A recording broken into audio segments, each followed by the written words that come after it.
Hello ladies and gentlemen, welcome to the real United States. I'm your host Paul Campbell, and as always behind the camera is our camera operator and my wife, Beverly Campbell. Welcome to Chinatown. Now in this particular case, this Chinatown is in downtown Washington, D.C. Many large metropolitan areas in the United States have ethnic communities. Often one of them will be a Chinatown. This is a community, part of the city, where people of similar origins who have come from a particular part of the world gather because of similarities in language and culture, habits, whatever, and develop a lifestyle here. They develop businesses. Now, Chinatown here in the United States is actually a community of about 20 or so restaurants and shops that are owned largely by people of Asian American, specifically Chinese descent. So there's about 2,370 or something like that odd people of Chinese descent that live here in Chinatown in Washington, D.C. Now the interesting thing I would like to point out, of course you can't have missed, is the Friendship Arch. Now this particular arch, depending on which source you read, is either the largest arch of this type outside of China or the largest in the world. So I don't know which is true. I haven't seen any that are larger. It's about 60 feet high at its pinnacle and has something on the order of in excess of 7,000 tiles on it. Now this was put here in a joint effort between the United States and China as a symbol of good faith and friendship between our nations. And you can see it's just a beautiful work of art.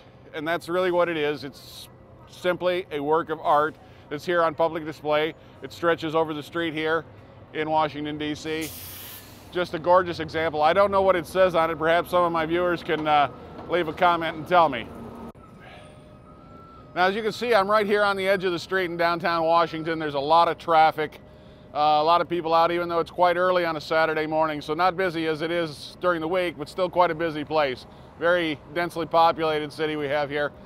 But we're going to pan around a little bit. We're going to show you that a lot of these shops, the signs, are in both English and in Chinese.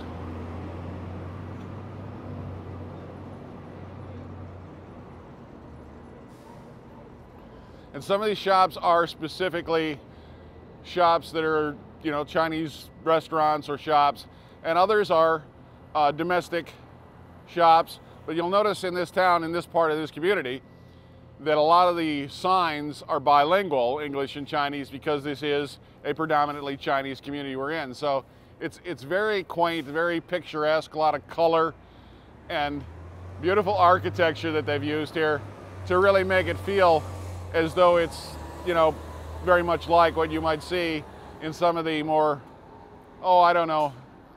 historic places, I guess is the word I'm looking for, in China. So Bev, let's swing around here and show them some of these shops. There's a couple of restaurants across the street.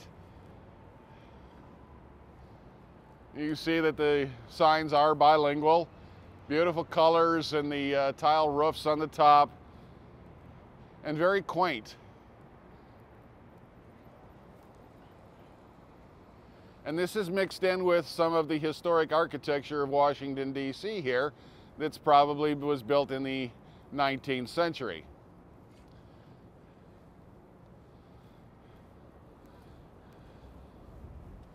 And in fact, here's a good example. We're right in front of Panera Bread. This is a large chain store. It's a bakery here in the United States.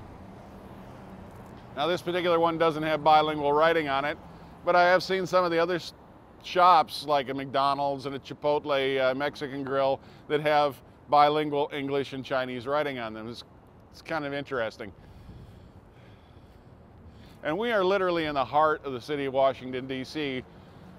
This is 7th Street, so we're only about, 10 blocks maybe from the White House. Now one of the interesting things is that while this is the center of the Chinese American community, and there are a lot of shops and restaurants here, there are no Asian grocery stores here. It's my understanding that the nearest Asian supermarket is about 15 or 17 miles away in a city called Falls Church across the Potomac in Virginia. Now we'll visit that probably in a future episode, because you've seen from previous episodes how Beverly and I do enjoy the ethnic markets, and especially the Asian markets. But there are no grocery stores specifically that are of Asian origin here. So this is one of the examples of the restaurants here in Chinatown that is not necessarily a Chinese restaurant, but this is Clydes. It's a relatively famous restaurant, very nicely decorated, and you'll notice that they have bilingual writing over the door in both English and Chinese. Again, I assume that says Clydes Restaurant. I don't really know, since I don't read Chinese. They have these lovely natural gas lamps here that I thought was quite beautiful. Beautiful stonework. So this is just an example of how they've gone about incorporating the Chinese language and culture into the shops that aren't necessarily Asian owned. Now, I don't know if this one is or not, but it's an example of something with a very Anglo-sounding name, but a bilingual sign. I just thought that was kind of interesting to see. Okay, here's another example. Bed Bath & Beyond, large chain store here in the United States, all across the United States. They sell culinary products, they sell bedding, linens, those sorts of things, just like it sounds. But again, you don't normally see it with the bilingual language on the sign.